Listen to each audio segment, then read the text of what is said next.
I have the pleasure to present to you Dr. Martin Luther King, Jr.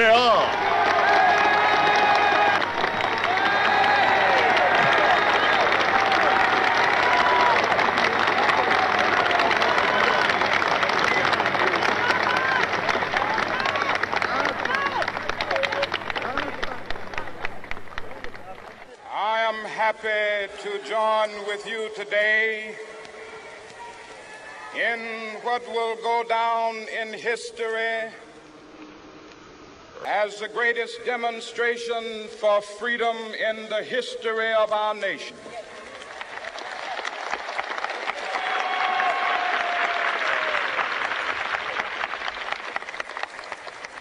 Five score years ago, a great American in whose symbolic shadow we stand today signed the Emancipation Proclamation. This momentous decree came as a great beacon light of hope to millions of Negro slaves who had been seared in the flames of withering injustice. It came as a joyous daybreak to end the long night of their captivity.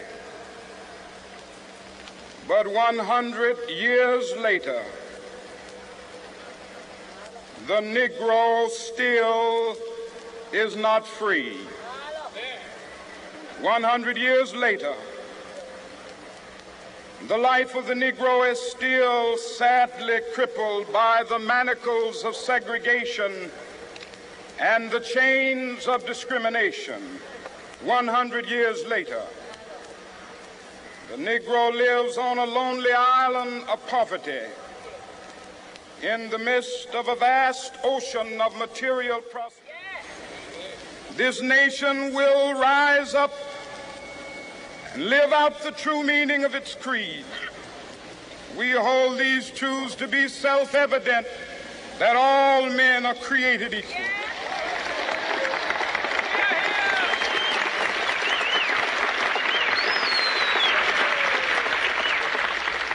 I have a dream that one day on the red hills of Georgia, the sons of former slaves and the sons of former slave owners will be able to sit down together at the table of brotherhood. I have a dream that one day, even the state of Mississippi, a state sweltering with the heat of injustice, sweltering with the heat of oppression, will be transformed into an oasis of freedom and justice. I have a dream that my 4 little children will one day live in a nation where they will not be judged by the color of their skin, but by the content of their character. I have a dream today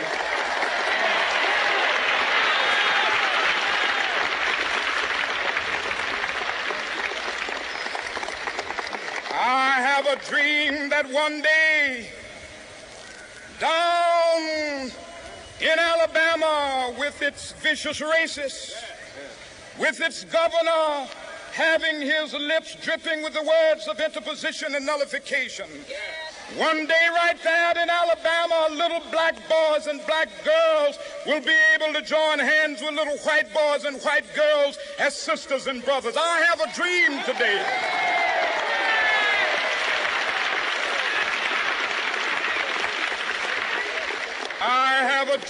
that one day every valley shall be exalted, and every hill and mountain shall be made low. The rough places will be made plain, and the crooked places will be made straight.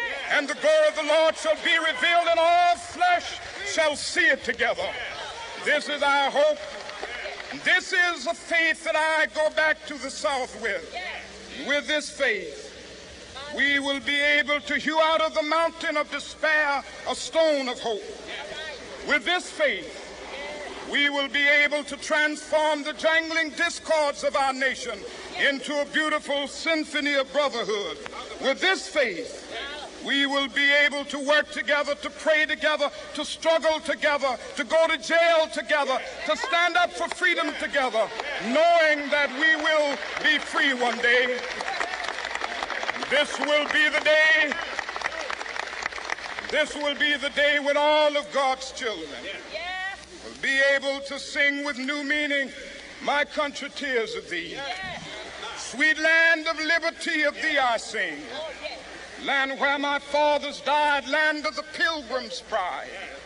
From every mountainside, let freedom ring. And if America is to be a great nation, this must become true. And so let freedom ring. From the prodigious hilltops of New Hampshire, let freedom ring.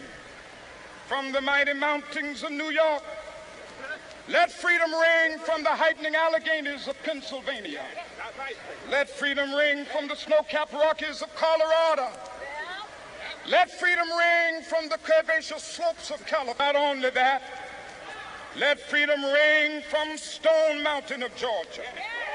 Let freedom ring from Lookout Mountain of Tennessee. Let freedom ring from every hill and molehill of Mississippi, from every mountainside. Let freedom ring. And when this happens, when we allow freedom ring, when we let it ring from every village and every hamlet, from every state and every city, we will be able to speed up that day when all of God's black men and white men, Jews and Gentiles, Protestants and Catholics will be able to join hands and sing in the words of the old Negro spiritual. Free at last, free at last. Thank God Almighty, we are free at last.